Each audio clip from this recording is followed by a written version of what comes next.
tendências, Márcia, mas não tem as tendências pedagógicas? Agora tem tendências filosóficas?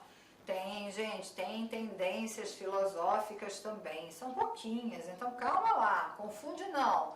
Vai se mantendo aí atualizado, estudando sempre, que você vai conseguir organizar toda a sua cabecinha, todos os conhecimentos, ok? Essa é a aula das tendências filosóficas da educação, são poucas, eu já digo a vocês que são só 3, então é rapidinho.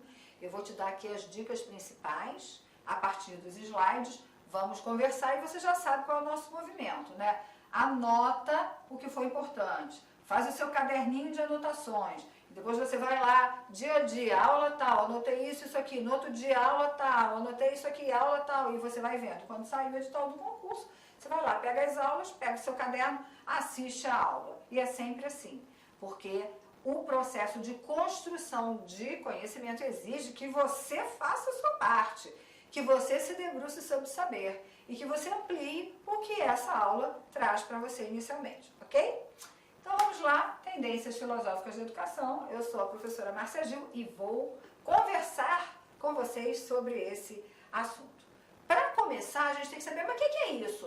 Como é que a filosofia tem tendência para falar para a educação ou para a escola, né? Então a gente tem que pensar que a filosofia nos propõe uma reflexão acerca de concepções e de interpretações dadas ao ensino da educação. Então essas tendências, elas vão refletir isso, sabe? Qual é o sentido da educação e da escola nos diferentes momentos da nossa vida. E por isso é que ela é filosófica. Diferente das tendências pedagógicas, onde o foco é olhar a prática pedagógica, né, os condicionamentos sociopolíticos para a prática pedagógica, aqui a gente vai olhar para essa ideia do sentido da educação. E como eu disse para vocês, são 3 tendências filosóficas e essas 3 tendências podem ser utilizadas para compreender a educação que se constituiu ao longo da prática educacional e os sentidos distintos que podem ser atribuídos a essa instância em uma dada sociedade. Vocês já viram que, eu até esqueci na hora que pulei, mas a gente não pode permitir isso, né? Tendências filosófico-políticas. Eu vou até fazer aqui ó, uma marcação para a gente entender que sempre, gente, que estamos falando de educação, estamos falando sim de política. De novo, não é política partidária, mas de política enquanto intenção, de política enquanto posicionamento, de política enquanto escolhas de sociedade, escolhas de sujeitos que a gente quer formar, de que tipo de sujeito é que a gente quer formar, político em torno do que a gente entende que é o próprio sentido da educação. Por isso que a gente traz essa ideia do político sempre quando a gente fala de educação. Educação, Paulo Freire já dizia várias vezes, é ato político. Educação é, sim, ideológica. Você trabalha para uma ideologia da libertação ou você trabalha para uma ideologia da opressão. E isso é escolha. A escolha é democrática, mas você tem que saber o que significa uma coisa e o que significa outra coisa. Por isso que essa questão da política está sempre aqui envolvida nas discussões da educação. Bom, então a gente já sabe que a gente vai falar dessas interpretações. São só 3 e é muito rapidinho para você entender essa situação. Vamos lá. A primeira tendência, tendência redentora.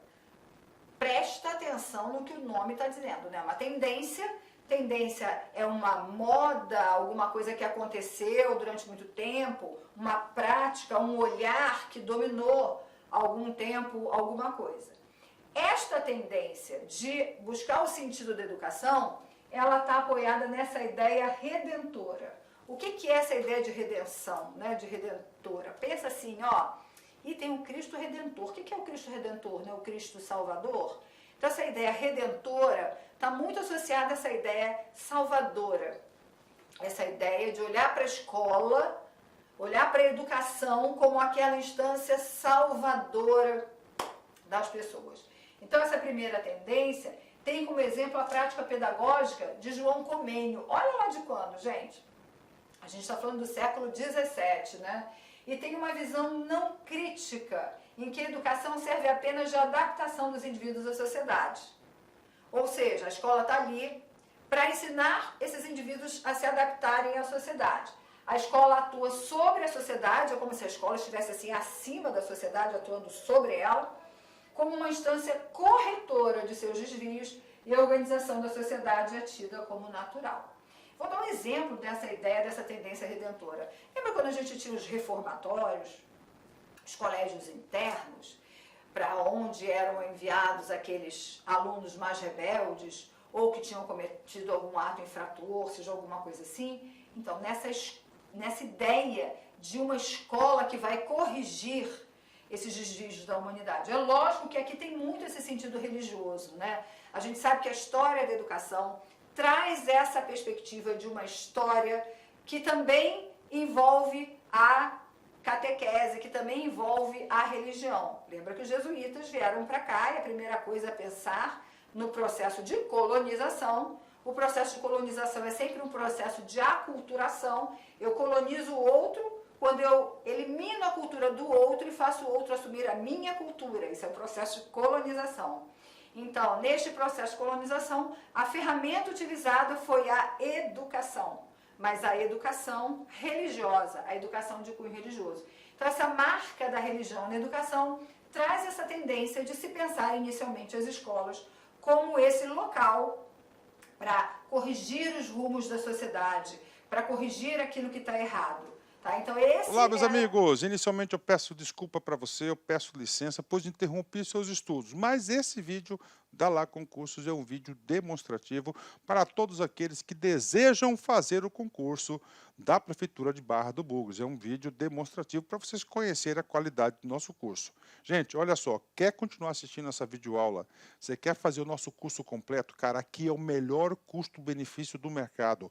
Pode ter certeza disso, o melhor custo-benefício do mercado, tá certo? A partir de 10 parcelinhas aí de R$30, você vai estar estudando com a gente um curso focado na banca Selecom, onde nós temos grande experiência de condução dessa banca. Então vem estudar conosco, quer fazer a matrícula, tem um link aqui embaixo, pode clicar e vir estudar aqui na Lá Concursos. Forte abraço, tchau, tchau!